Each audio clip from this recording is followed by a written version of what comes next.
Betsy and Thomas here for the American Intelligence Media. Oh my gosh, your girl Betsy, she was working for you folks out there today. I got Thomas in front of a professional videographer, and he is going to be doing 6 series for us on some really special topics. But we're putting Thomas in front of the camera. Betsy's doing what she likes to do, behind the scenes, making it happen. It's very exciting. And then, oh my gosh, and I'm going to put this link in the description box below. You just got off the phone with Lionel.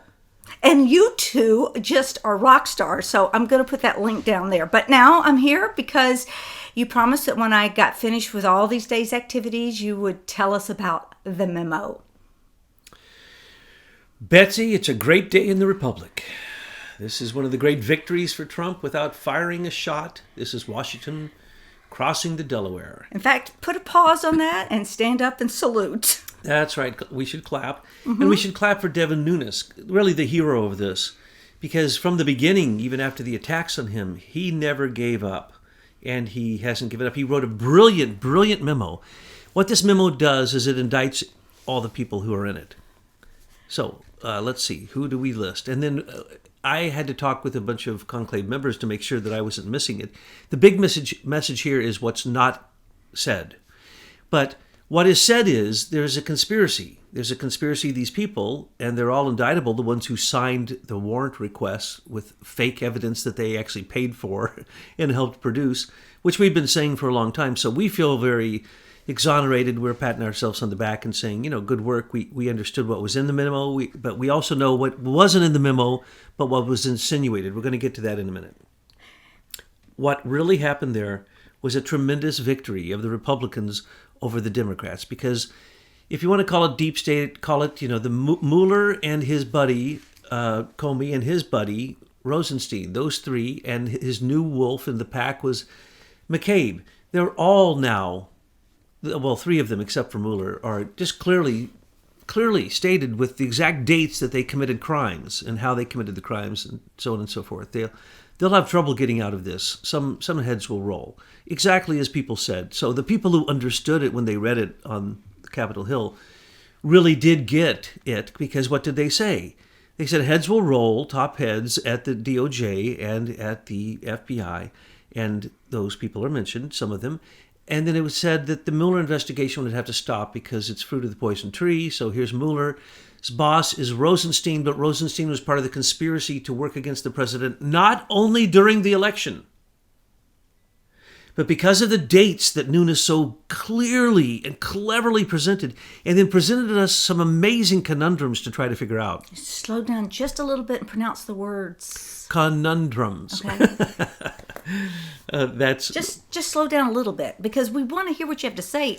It's very important. I'm even zipping my lip, except to please slow down a little bit. Yes, well, I could probably talk about this for hours, because this is what we've been focused on, and we've been hoping that through the fact that these things would come to light through the alternative media, and then eventually because the echo chamber of the alternative media would finally rear its head in the mainstream media, and some of this was coming to light, and some of the Republicans and in the Congress were speaking up and taking action, and we got to see this action follow through. Usually congressional hearings don't do a lot.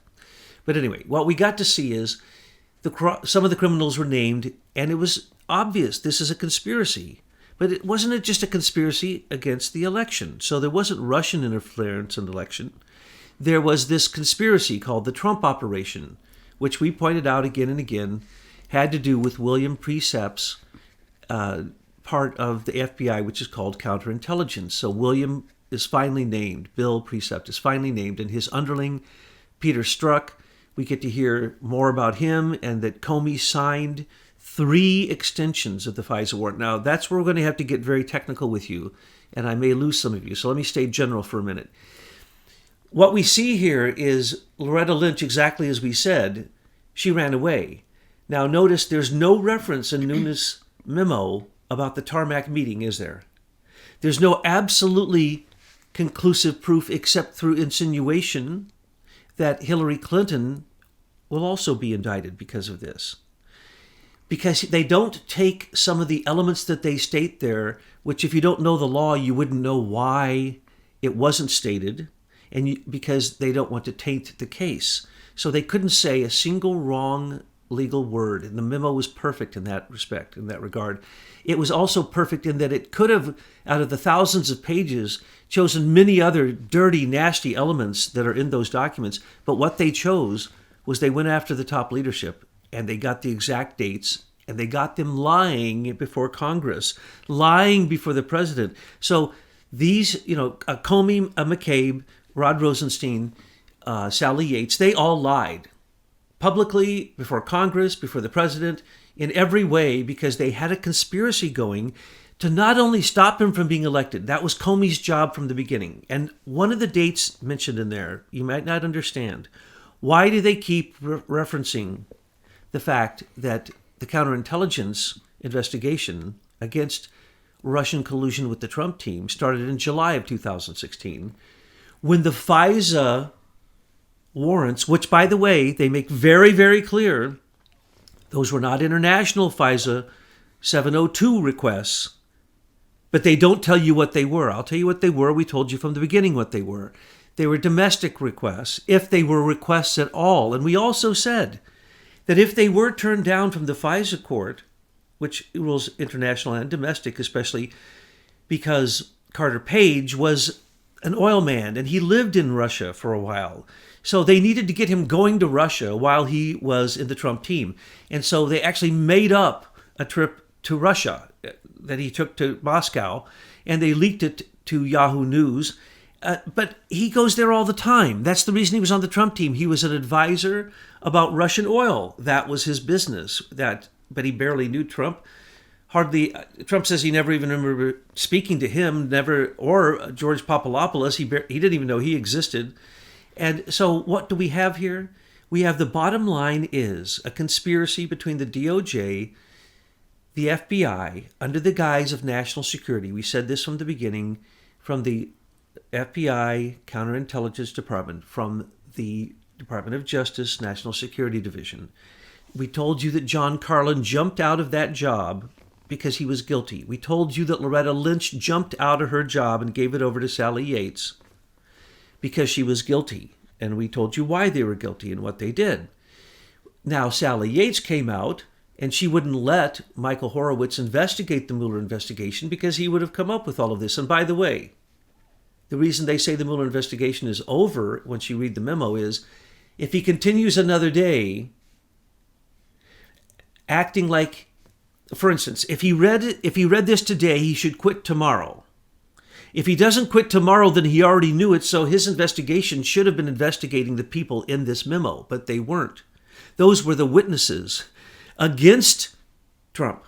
Again, the continuation of the Trump operation during the election became an attempt to overthrow a sitting president during the time he was president-elect, and we know they went in and they stole the documents from that time to also use against Trump. We know that has come to light. Many things have come to light we want to mention tonight, which are just amazing, because now that the light is shining in, we're just watching everybody run for the hills, and we're getting to see things. People are coming out and saying things, and they're really sticking their neck out on the line in some of these cases. So, look, all of this, how are they communicating with each other? I mean, it sounds so coordinated down to, timing and everything, although they botched it because they're idiots. But how are they communicating? It's all a small group of people, Betsy, as we've talked about so many times. Do they do it by text, by email? Well, we know they're stupid enough. The lower class ones, like Peter Strzok and Lisa Page, they sex text 50,000 sex texts. How many do we get from their 50,000? 384, and only about 372 of them are readable. So when Senator Grassley asked all these different parties for emails and texts and messaging and everything, that might be caught up in that dragnet. Oh, yes, and Horowitz admitted that he had those. But it was 10,000 when they was first referred to, and he said he had them. Later, when the Department of Justice, the FBI, just couldn't find them and came up with a very lame excuse for it, they then tried to, they blamed it on phones and phones going out of service, and then they lost them. Oh, they're gone. And then they tried to blame it on Michael Horowitz. They said when he came and he looked, he couldn't find them. He lost them. They insinuated he lost them. No, he didn't. Right after that, he said he has them. But somebody had to say along the line, okay, let's get Mueller in. If we put Mueller in for special counsel, then he can cover our butts and he can get rid of this paperwork. I mean, how does that coordination happen between all these corruptocrats? Well, those three might as well be the three-headed dog Cerebus, because Mueller is the teacher of Comey. Comey is the teacher of Rod Rosenstein. But we also have to add in Loretta Lynch and Eric Holder there, because by implication, it is implied that they were corrupt before this. That's the reason John Carlin jumped ship out of the Department of Justice National Security Division. That's the reason James Baker left as being the chief counsel for Comey and his little Trump operation, which was really an outright attempt to destroy Trump during the election, unseat him as a president-elect, and overthrow him once he became inaugurated. And this continued because if it is true, what is insinuated here, and you can't really tell, it says Comey signed 3 FISA extensions, and James Clapper came out and said this. As soon as James Clapper opened his mouth, he lies. Just read it the opposite, and that's what is the truth. And so he came out and said, well, as I said before, these were not FISA court warrants, international FISA court warrants. No, it wasn't. As we said before, the Anonymous Patriots, they didn't go to that trouble. They can get those, that's a rubber stamp, kangaroo court. They can get that anytime they want. No, they went after, for some reason, and this is what I want to talk about, and what I want to get the Anonymous Patriots to really focus on, is what was it that they were really hiding? What was the real agenda? We'll get to that in just a minute. Oh, I like this. We're going to do it all in one recording? I hope so, okay. if I don't go off too far into the weeds, because as you know, I've had a very busy day. So, if we bring it back, says right in the memo that it is not a FISA Section 7. That means they are saying it is not an international interception. It is a national interception. That's the reason it's a national security issue, and they could bring the Department of Justice in. They could bring the FBI in, and they could circumvent the CIA. Well, the CIA knew of this dossier from July. They admit they knew of it, and Comey and Rosenstein and others said, "Oh, we can't talk about it." Bill Priestap, the head of counterintelligence for FBI, told us we can't talk about it, as if the head of the department, Comey, didn't know what Bill Priestap was doing. That's completely stupid. But as I told you, Comey did stupid stuff starting in December of 2015 when he joined the Democratic National Convention as their executive arm. And he helped carry out one attack on Trump after the next. We can get to that in just a second. But let's go back to this beautifully crafted silver bullet that went into the vampire of the shadow government. Because if you take out Mueller, Comey, Rosenstein, and McCabe, that means Christopher Wray will crumble. And Mueller could try to say that, he found the same things, but he'd have to continue his investigation. He'd have to call in Bruce Orr and say, I'm sorry you were demoted. I now need to consider you to be one of the criminals I'm investigating. Oh, and your wife. Oh, and Fusion GPS. Oh, and Perkins Coie, who paid Fusion GPS. Oh, and let's not forget the most important thing out of all of this. If you are a lawyer, you know the following fact. During an election, if one side or the other uses foreign agents, that is worse than a felony. That is considered the worst thing you can possibly do. And what did they use? Christopher Steele. And it tells all the details of the way Fusion GPS, which I said from the beginning, if we would get their bank records, it would show that they paid these press people. And Fusion GPS sponsored meetings with Christopher Steele to come over not only to meet with the FBI, but to meet with a number of news agencies and, yes, that's right, the people who were paying him $160,000 or whatever it was, which is a very small piece that Fusion GPS got paid of the millions. We don't know how many millions, but a whole bunch of millions. So poor Christopher Steele had to go meet with the Democratic National Committee.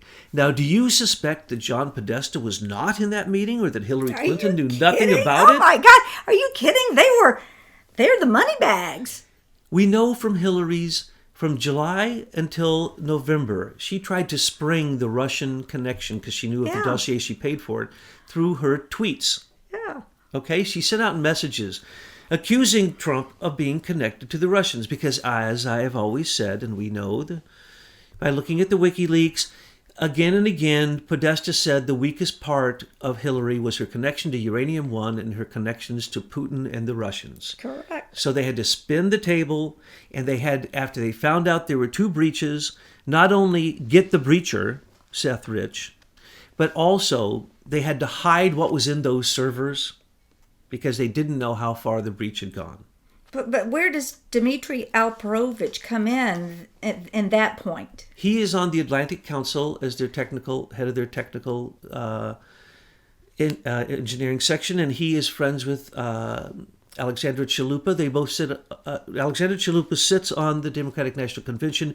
She's the one who brought the information against Manafort, the lies against Manafort, that disinformation, that oppositional information. She provided that. She also provided some of the Russian connections. So she was also an agent working through the Democratic National Committee through Ukraine to work with Russians to find out information they could stick in this dossier. Yeah, but he was in there hacking the DNC, leaving these Russian footprints. Well, when they realized they'd been breached, exactly. I'm sorry, you're right, Betsy. I just wanted. They called in. They called in Dmitry Alperovich, and he looked in December. Now remember, he only says he got there like in April, and then he immediately found out that the Russians had been in there. That's all lies.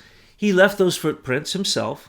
And he got the information out of there they needed out, which was the fact that George Soros had given them $6 billion over the last 3 elections. In other words, he owned the Democratic National Committee illegally, not even through super PACs, but through all kinds of nefarious ways, I could tell you. And now, as we know, George Soros gave $18 billion to 184, basically Democratic left-wing liberals, and, of course, the secret money that would flow to the Democratic National Committee in the future. But I don't know that he has any more faith in the Democratic National Committee as it is failing, as Perez is left, as Brazil is left, as Donna Wasserman Schultz is still under the cloud of a court case against the entire DNC because they stole the election from Bernie. And the CEO, that's all in that server, and Dmitry Alperovich scrubbed it, put the Russian footprints in it. Okay? So is that being addressed? No. But in the dossier, the fake dossier, it says it was Alexei Gubarev. Well, he's suing Christopher Steele, who wrote the dossier. The 3 Russian oligarchs from Alfa Bank who are mentioned in it are suing Christopher Steele. Carter Page is suing Yahoo News for the fake news that Christopher Steele gave to Yahoo News, and this is in the memo. Don't forget the 3 Russian oligarchs are also suing GPS, and they're in Richard Leon's court, who is best friends with John Podesta because they teach together. Right. Oh my God! Well, have we got the swamp figured out or what, Thomas? Now did you notice that the Nunes memo did not say, hey, it was Hillary and Podesta, this was a conspiracy, this was Obama, this was Loretta Lynch, Eric Holder, this was Valerie. No, it does not say that, but it implies all of that. Yeah. That's the beauty of it. It gets the investigation rolling. It gives indictable information, just as we do in our reports, and Americans for Innovation does in their reports. We give indictable information so that the soft brain lawyers and the rigged courts won't have to work too hard to actually see the crimes. But nobody saw the crimes of Robert Mueller as he came to the assistance of James Comey, who was given some type of immunity because the 2 of them colluded. They did not recuse themselves, and all the non-recusals in this are just disgusting. But remember, these are the same people. You ask, how did this happen? In the early 90s, Mueller was training. Mueller, Comey, and Rosenstein were together, stealing patents and IP, intellectual property, and working with IBM, and so on and so forth, stealing leader technologies, social networking, secrets, and intellectual property. And the IBM Eclipse Foundation and James P. Chandler, those we've talked about them. It's the usual criminals. Yeah. They just it's never nothing went new. away, people. You want to talk about 911? Those are the guys? Yeah. Let's go back to the Bushes. Oh, the CIA, Bushes. Well, JFK's assassination. That's really where you see it. You see the CIA enter into the OSS. White House through Daddy Bush. because he, from the time he was the vice president, not only did he try to assassinate Ronald Reagan so that he could take his place, and failed in that, but then he did take his place. He became the president, and then his son, don't get me started on Baby Bush, and then basically the co-opted Clinton family are Bush members. So what we're looking at here is such corruption, and this is on both sides of the aisle, but mostly Democrats, such corruption that they would stand up to an elected president and try to do a George Soros color revolution, the purple revolution right here in America, and as they call it, change regimes and put Hillary Clinton in their place. Now, is there really a provision in the Constitution for that? But you know what? They're the same people that did 9/11 and assassinated a president. You know, not necessarily the specific ones that we're talking about today in this memo, but that whole movement. They've been brazen enough to do all that. So sure, we're just going to overthrow President Trump. Now, let me tell you the timeline that you'll only hear at our station and from the Anonymous Patriots. Comey was part of the Democratic National Committee. He was called in the second that the breach happened. That's the reason the FBI took Seth Rich's computer, and that it is lost. That would be some of the computers found in the hidden offices of James Comey, built by his brother, who, by the way, built the entire FBI office, and it was the first building he ever built. And then organized the entire FBI before his brother James Comey became the head of the FBI, though he had never organized anything in his life.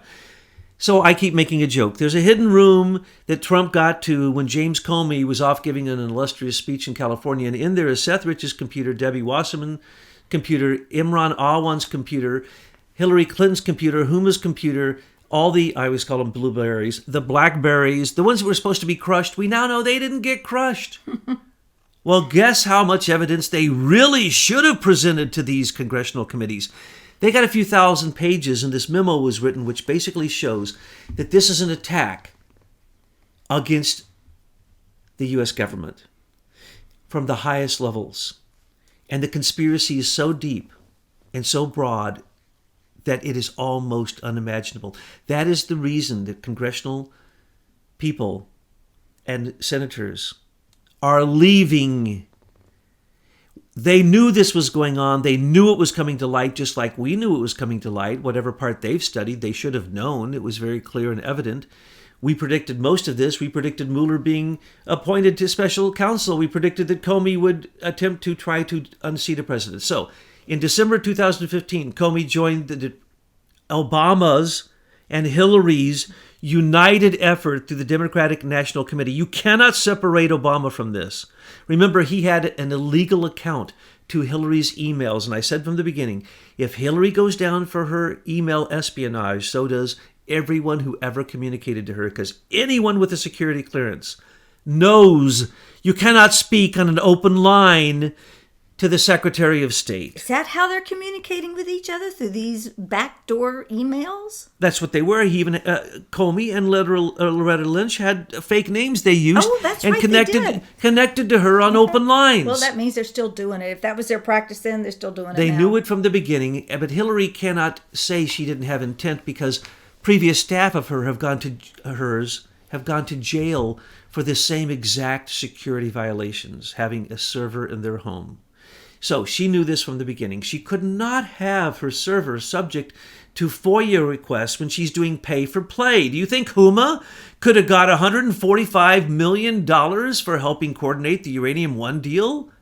Do you think that the $2 billion in the Clinton Foundation could happen if anybody could actually FOIA, Freedom of Information Request Act, demand their records while they were in office? No, you aren't going to see those, because everyone who communicated with her from the State Department was compromised. But we know that hundreds of them had already been compromised for being caught in the dark net by the CIA for child porn, and Hillary did not prosecute them.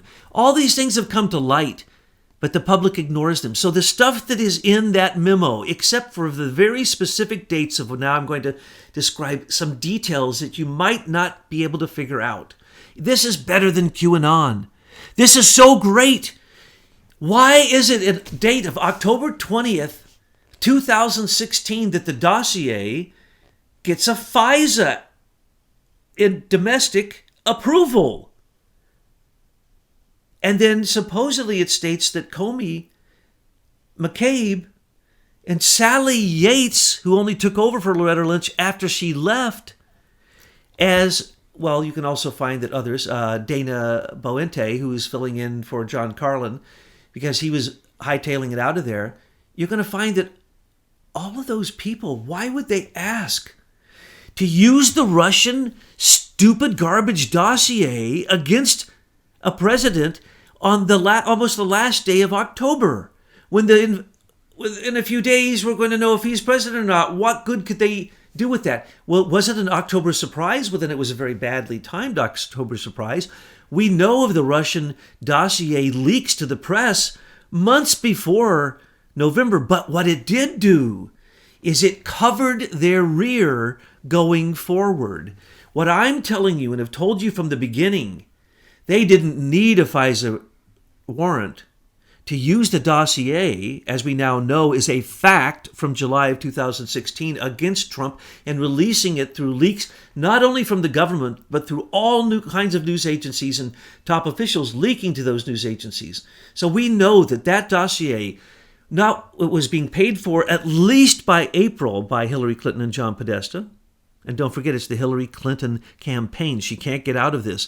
Her money and the way it's approved, she signs a document that she approves of it. Well, she not only stole from the Democratic National Committee Bernie's money and stole state money to become her money, but she misused it by using no one knows how many millions of dollars to create the Fusion GPS Russian garbage dossier, which was used to get fake warrants. But why would they need a fake warrant in October? When I'm telling you that from December 2015, Comey had worked nonstop because Trump had already been identified by military leaders to be that nationalist leader. And we know that Ronald Reagan shook his hand and said, you know what, you could be a president of the United States. And he goes, yeah, I know. We were asked to do his chart a long time ago. We knew Trump was clear. His chart is clear. And by the way, Lionel, I didn't answer your question. Trump has a clear chart. Our astrologers in the conclave say he has no afflictions. He's the phoenix. The more fire that hits him, the better he likes it. Plus, he had an eclipse on the perfect August 21st, 2017 eclipse of 0 degree crossing across America, one of the only ones in our lifetime, was directly on his ascendant, where it has great aspects. So he has great aspects and he has no afflicted aspects. So Trump, they try what they can, but what did he tell you? He's innocent. Comey, the first thing Comey did when they started their oppositional research, which they already had in their DNC server, which we know as December 15th, and the hacks, the breaches that happened, show that the Trump oppositional file was already in the DNC server. What was in that file? Nothing. They couldn't find anything.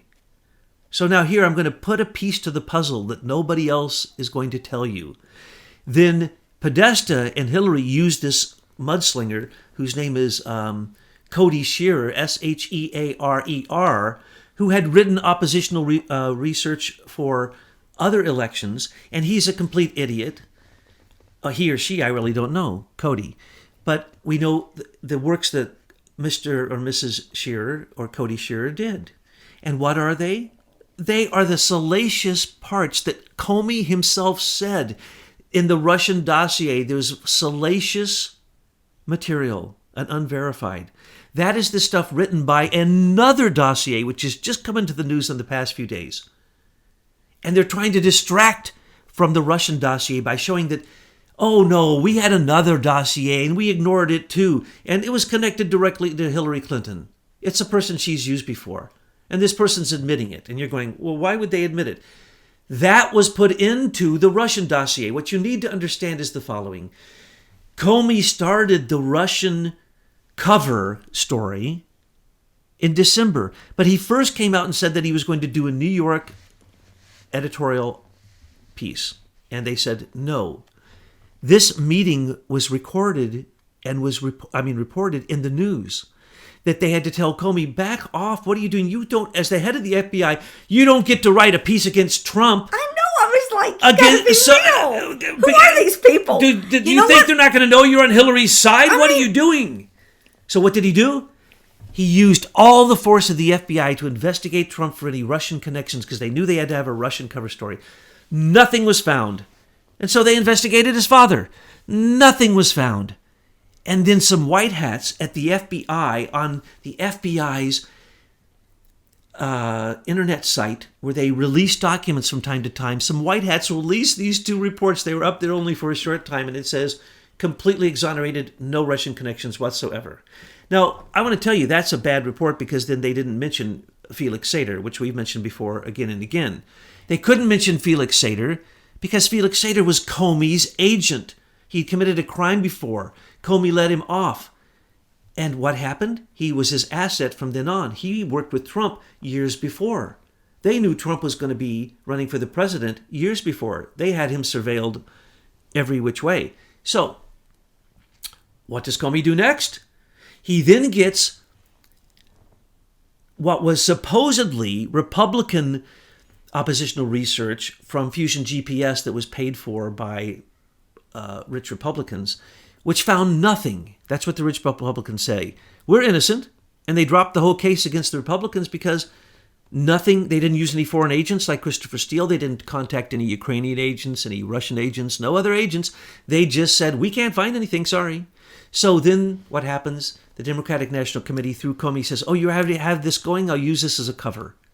We'll have Democrats pick up the price. Some say as much as $12 million. Oh. And they only paid Steele $160,000. Oh my gosh. Yeah, they ripped him off. So Well, anyway, what did they do with the rest of the money? Glenn Simpson is a snake when it comes to his ethical practices. He represents all of the most corrupt people. If you look at his bank accounts, you're going to see the corruption of Washington, D.C. and the corruption of some of the worst nations on the earth. Anyway, going back to this. What was going on then? Comey said, aha, we'll get this, we'll pick this up, but we need to have a good story going. So he'd already investigated Trump. So they investigated Trump even more, and then they took that dossier. This just came out. There was an FBI dossier along with Shearer's dossier put together and given to Christopher Steele while he was in Italy, being paid by the FBI, a paid agent, foreign agent of the FBI, Whoa. being paid money to create a fake dossier against a running candidate. Now that's bad. That's real bad because they broke certain rules. They shouldn't use a foreign agent. They've used this guy before. Why? He'll lie. He'll tell any lies you want. Just like Fusion GPS, yellow journalists, propagandists, opposition researchers, lobbyists. They're horrible, horrible people. Everything they say and do is horrible. They hired Nellie Orr, as we now know, before the memo, we know this, who is the wife of, is it Bill Orr? Bruce Orr? Bruce Orr, who has now been demoted, not by Michael Horowitz. Do not be confused. He was demoted by Rosenstein.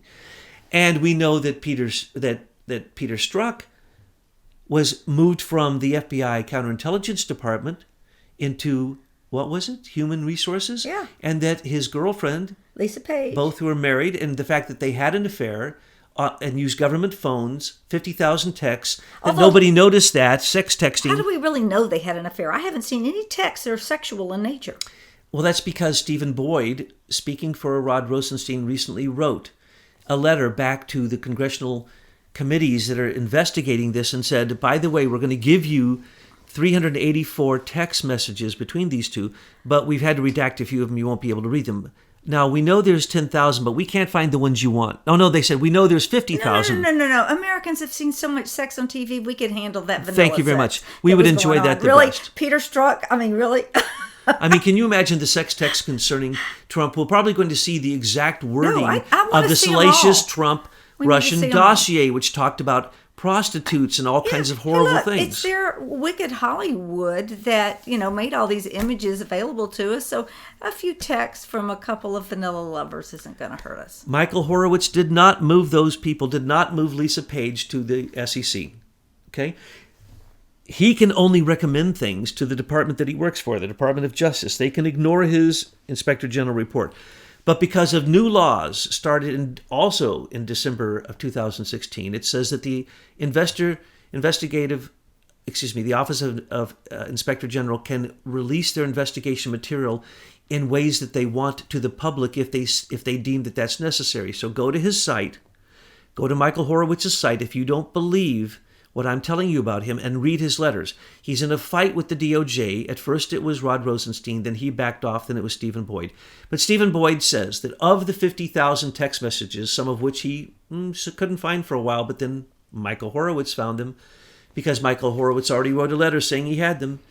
So what does Stephen Boyd say? Anything of a personal nature has been struck from the text messages. He also says any attachments have been struck from the messages. He also says any names have been redacted. And he specifically says anybody who works for the Senior Executive Service, the SES, has been redacted.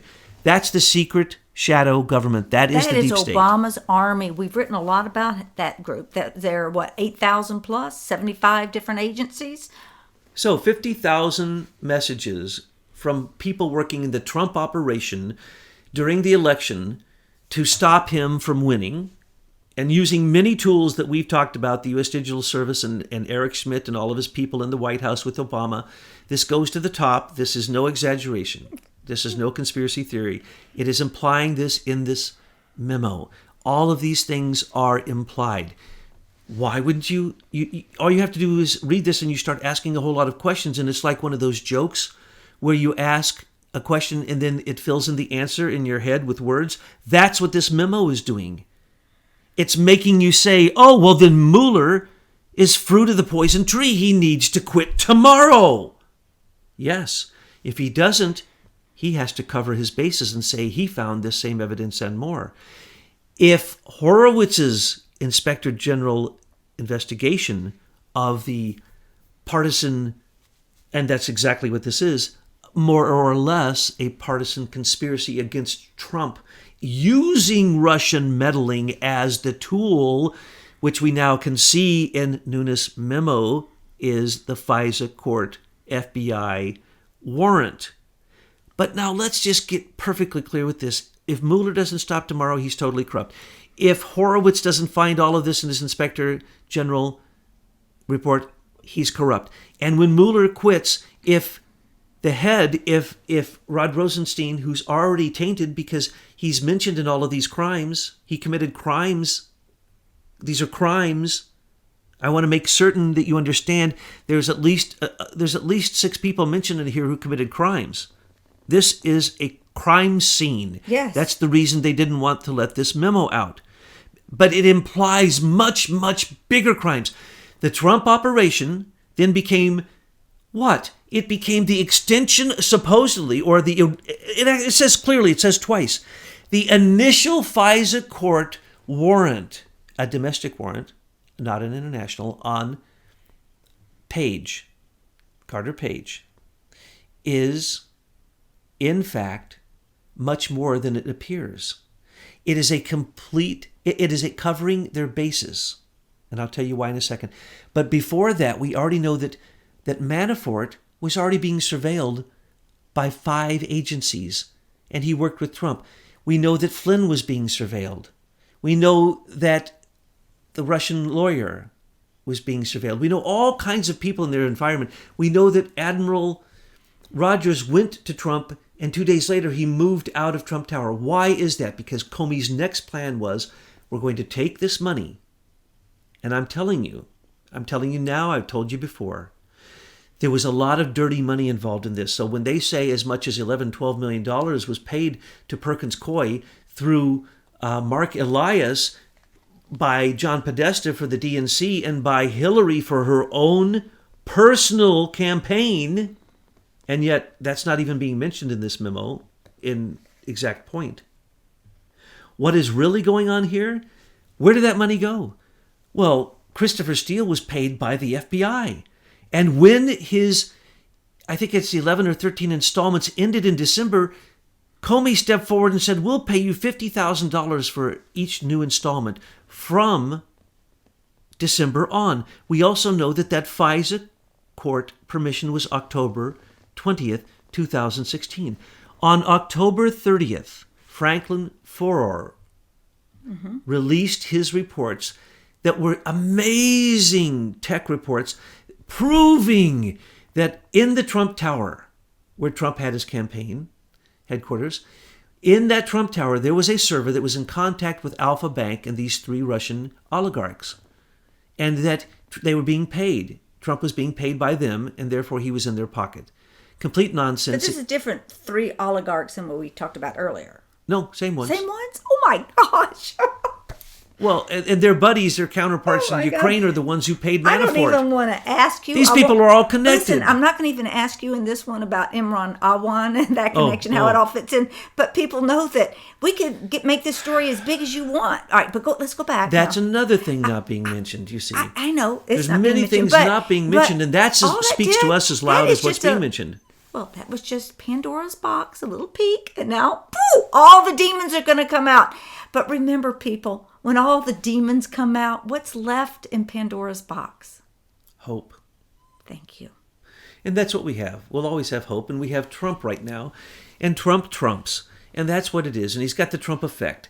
So when the Trump operation, which was Peter Strzok in the Counterintelligence Department, William Priestap, James Comey, Andrew McCabe, James Baker, and others, working with Bruce Orr, working with Fusion GPS, and working with the Democratic National Committee, John Podesta, and working with Hillary Clinton, and subsequently working with Obama, because they had meetings that they talked about. Obama was basically helping run her campaign. They were one and the same. Obama, Hillary, one and the same. If you say that Hillary was doing something in that Democratic National Committee, so was Obama. So they called it the Trump operation. They made a joke about it. Then, in their text messages, they called it the secret society. And then they called it the Mueller investigation. Now, I want to point this out. This is bizarre. 3 extensions of FISA warrant by Comey himself, and the original date was October. These extensions are 3 months. The original one's 3 months. That's 3 sets of 3 months. That's 1 year. Comey extended his FISA warrant and the investigation of this counterintelligence investigation against a sitting president. And it became the Mueller investigation. And he became the lead witness in the Mueller investigation and was given immunity. This is insanity. Never in U.S. history has anything like this ever happened. Now, we've been screaming this happened. Go back, listen to our tapes. We said every word of this. We knew every bit of this. Why? It was very obvious what was going on. But the plan was so stupid because Comey kept blowing it. He was supposed to create October surprises. Here's the idea. In October, you bring out the Russian dossier. You don't really print it anywhere, but everyone in the news has it because they've been told by officials, and because one station says it, another station says it, another agency says it. Pretty soon, Reuters and AP cover it as if it's a fact, and then everybody's saying it. Well, that was what was supposed to happen, but stupid Comey allowed the physical document to come out. He allowed Franklin Foer to come out too early and be proven wrong. He allowed Dmitry Alperovitch and his stupid assessment to come out too soon. He allowed the content of the dossier to come out too soon by paying and inviting Christopher Steele to America, and with Fusion GPS and Bruce Orr of the Department of Justice and Peter Strzok and the whole Trump operation gathered together and literally met with the DNC, met with Hillary, met with Podesta, either their representative directly or them themselves. Remember, they paid millions of dollars. They want to get their money. Their previous oppositional research did not work. It didn't stop Trump. They couldn't find anything. Comey's investigation couldn't find it. Franklin Foer's nonsense didn't find it. The October surprises with the dossier didn't do it. Hillary's eight tweets, which we would call them leaks on the dossier, showing that she knew about it. To say Hillary didn't know about the Trump dossier is stupid. And to say Hillary and John Podesta didn't know that they were committing a crime when they hired a foreign agent who worked with Russians, if we are to believe the dossier, they worked with the top Russians, okay? We don't believe most of the dossier. They say that most of it is unsubstantiated. I don't know anything that's substantiated in it. So what we need to look at is what's going to happen next. To unfold this, to untie this Gordian knot, We can't untie it. We just need to snip, snip. It's going to take time, these people are going to fight. They're lawyers in the most ruthless law firm in the world. And in these are people who run the biggest lobbyist companies in the world. John Podesta basically has chosen the presidential appointments and the White House staff for the last 3 administrations. Well, thank goodness they built the FEMA camps for us, and we can use it for them. Well, this is as nuclear as everybody says, and I now see why. It's not only the fact that 264 people in Congress are sexual assaulters, but it's not the espionage going on that's also connected to the DNC, which is the same espionage. But what we're talking about here is rot in the core of the federal government. We have said this before. The 4.5 million people who work in the federal government need to be trimmed back to 2 million. And these are the people who have to go, the people who've been there the longest, the people who come and go and play musical chairs from very high positions that set regulations that then they go out into the corporate industry and then break or basically find the loopholes and let those companies get away with paying fines instead of going to jail, and then they do it all over again. It's musical chairs. Comey and Mueller sat on HSBC at different times. They were part of the same hedge funds at different times. They were part of this. It's horrible the way that this works. This is the most beautiful thing for the Republic. It's the most beautiful thing for the anti-federalists. It's the most awful thing for the globalists. It's making George Soros cry. George Soros is now saying, well, Bernie's looking better all the time, even though he did support Bernie. But he's also saying, you know what, maybe I should, bridge with Trump. I'm only about money. I'm really not about any of these other things. But he gave all away the money that Trump was coming after. Did you notice Soros gave away $18 billion, the rest of the money he had in the bank, to his 184 NGOs, just before Trump wrote his executive order that probably would have seized it. So Trump is ahead of the game on this. He played it cool the whole time. Witch hunt. He called it what it was.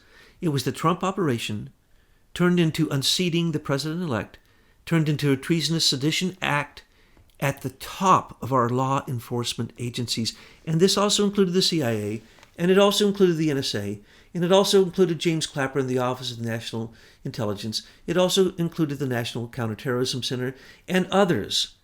And now they all are going to have to come clean. But this is so huge. This is so huge. There is no broom big enough to sweep up all this garbage on the floor. I really don't know what's going to happen at this point. This is an historic moment. And we can look at the symptomology of history. We can look at the normal paths of evil. But I can tell you right now, Trump has again won with the Trump effect. He did it again with simple honesty and really having nothing to shoot at. The bullets go right through. Remember what I always tell. In the French and Indian War, George Washington led the first charge. He was, I think, a lieutenant at that point. And 2 horses were shot out from underneath him. And in the end, there were 9 bullets found in his hat and his clothes. So 9 times he almost died before he became the leader of the Continental Army. He had some kind of magic around him. And everyone else attacked everyone, and federalism wasn't allowed unless George Washington said it. And in 1871, when he created Washington, D.C., and he really enshrined the being of Columbia, that stands on top of the Capitol, the being of Sophia, the being of wisdom, the being of freedom, of liberty, this being of Columbia, it was what drove them. And we need new icons. So as the old icons crumble, and this is what this is, Nunes's memo is everything we had hoped, but it won't happen for a while. It is the crumbling of the old guard. It's the crumbling of about a dozen of the 36 people who need to go, who, if they were gone, the swamp would be cleaned out from the top down instead of from the bottom up. And these people have committed crimes. And we will now see in the next few days, in the way that people respond, whether they admit their own criminal conspiracy with these things. I will predict that a lot of these guilty parties will be silent. They won't be as foolish as a James Clapper who came out and tried to exonerate himself, or a Donna Brazil who tried to exonerate herself with her book, or numerous other people who tried to get ahead of the narrative. That used to be the way to do it, but here's what we've understood in the alternative media. You cannot control our narrative networks. They are our own. We have freedom of thought. We have freedom of speech. And we're using your internet, which was weaponized against us, against you. And you don't know how to respond because you've always been on the top and you've always been When we talk about a Mueller, a Comey, when we talk about a Rosenstein, these people, Hillary Clinton, Bill Clinton, the Bushes, they've always been at the top ever since the late 80s, really. But the early 90s, it became a cabal that was so powerful that it controlled what then became the patent industry, which became the tech industry, which became the richest industry in the world. And what are they really? These people are complicit. These are the same people with Uranium One. Don't forget that. These are the same people with 911. These are the same people over and over again. This time, they got caught. So, Betsy, it's a great day in the Republic.